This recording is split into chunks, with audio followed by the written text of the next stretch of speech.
Hi everyone! Magandang umaga, tanghali, hapon at gabi sa inyong lahat kung sa mampanig ng mundo kayo naroroon. Ako nga palang muli si Lerma Novales Sarmiento, ang writer at author ng aklat na to na pinamagatang Life in 3 Parts. Ang topic ko ngayon, araw na to ay patungkol sa alam mo ba na ang Espiritu Santo ang nag-iisang Diyos Ama at Amang Espiritual na siyang nagsugo kay Kristo? Gusto kong ibahagi sa inyo ang katotohanan na si Kristo ay hindi tao lang. Siya ay Espiritu na nagkatawang tao lamang sa katawan ni Birheng Maria. Ang Espiritu Santo na lumukob kay Birheng Maria ay ang siyang totoong ama ni Kristo na nagsugo kay Kristo. Kung susuriin mong mabuti ang mga aral ni Kristo, parati si Kristo ang nagsasalita patungkol sa Espiritu Santo. Ipinahayag ni Kristo na templo ng Espiritu Santo ang katawan nating mga tao at tayong mga tao ay hindi nabubuhay dahil sa tinapay lamang. Gusto kong ipabatid sa inyo na ang katawan ni Kristo ay templo rin ng Espiritu Santo. Ang kaalaman at karunungan ni Kristo ay nagmula sa Espiritu Santo. Kung kaya si Kristo ay nagsasalita patungkol sa Espiritu Santo. Ipinapahayag ni Kristo ang katotohanan na ang Espiritu Santo lang ang nag-iisang Espiritu at Diyos na siyang may gawa ng katawan at kaluluwa nating mga tao. Ang Espiritu Santo ang lumikha sa tao at sa lahat ng mga nilikha ng Diyos Ama.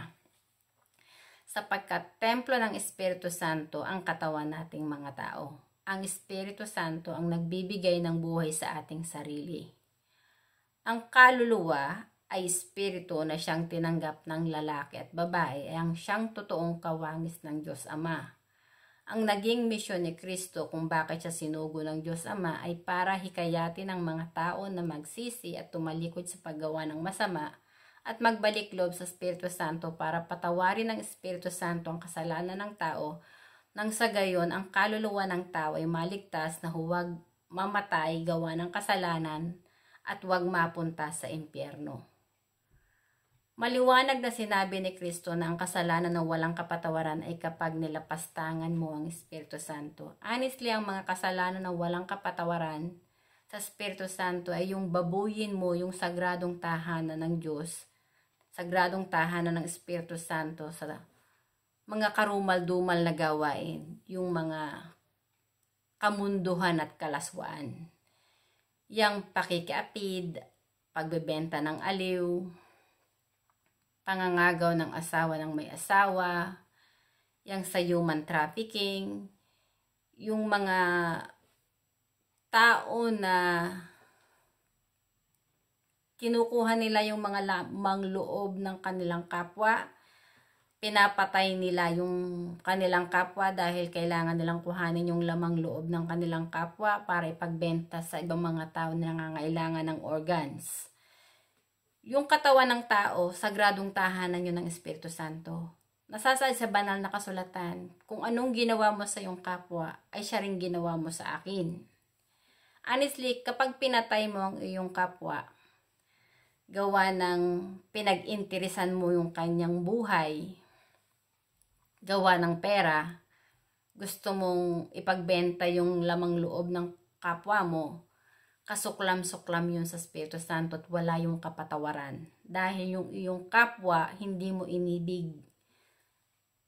At hindi mo rin inibig yung Espiritu Santo na nananahan sa katawan ng iyong kapwa. Dahil templo ng Espiritu Santo ang ating katawan. Honestly, si Kristo, pinatay ng mga tao, yung mga hindi naniniwala kay Kristo dahil hindi nila tinatanggap na si Kristo ay anak ng Diyos at si Kristo ay Diyos. Honestly, ang Espiritu Santo na nananahan sa katawan ni Kristo ay ang siyang parating kasama ni Kristo ay ang totoong ama ni Kristo na nagsugo kay Kristo. Si Kristo ay pinatay ng mga tao dahil hindi nila tinatanggap ang katotohanan na si Kristo ay anak ng Diyos. At ang Espiritu Santo na nananahan sa katawan ni Kristo ay ang ama ni Kristo. Hindi nila nakikita na ang Espiritu Santo ang totoong ama ni Kristo. Kung kaya nung si Kristo ay nakapako sa krus, sinabi niya, Ama, patawarin mo sila sapagkat hindi nila nauunawaan ang kanilang ginagawa.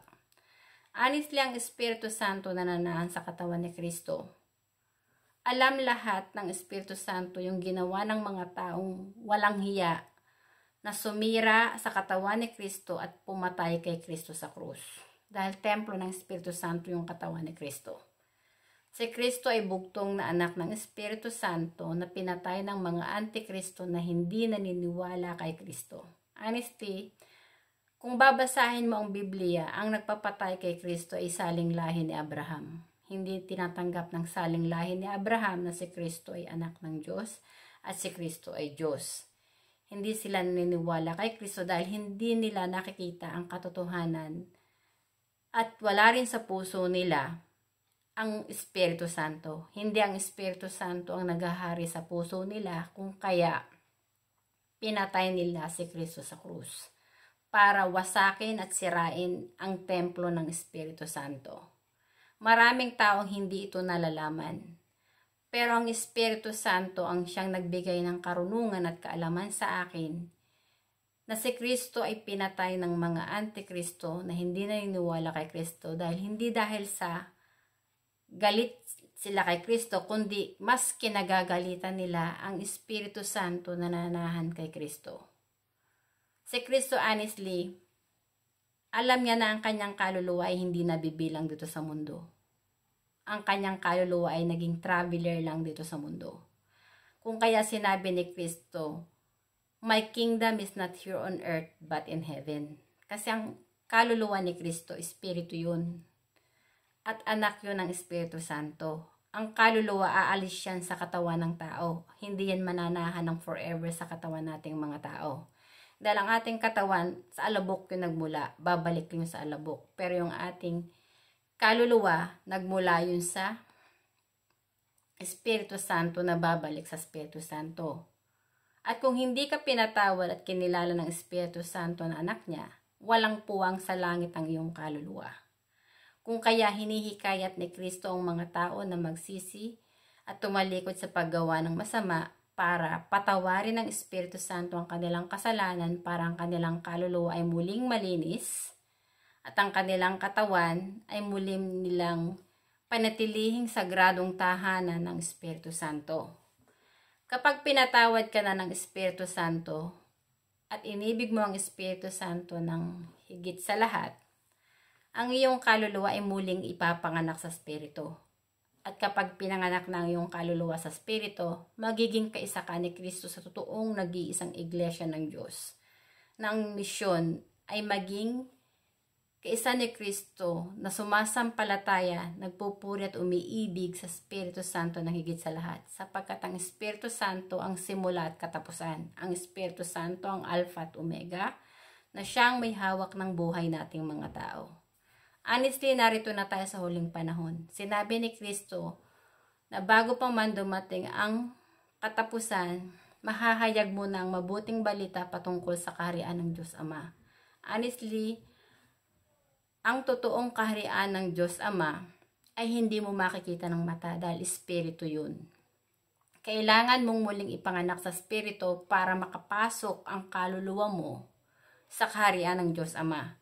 Dahil ang kaluluwa ay Espiritu at iyon ang ating buhay na kailangan nating panatilihing malinis at walang bahid ng kasalanan para ang ating kaluluwa ay maligtas at makapasok sa kaharian ng Diyos Ama. Maraming salamat sa inyong pakikinig at hanggang sa muli. Bye! Thank you!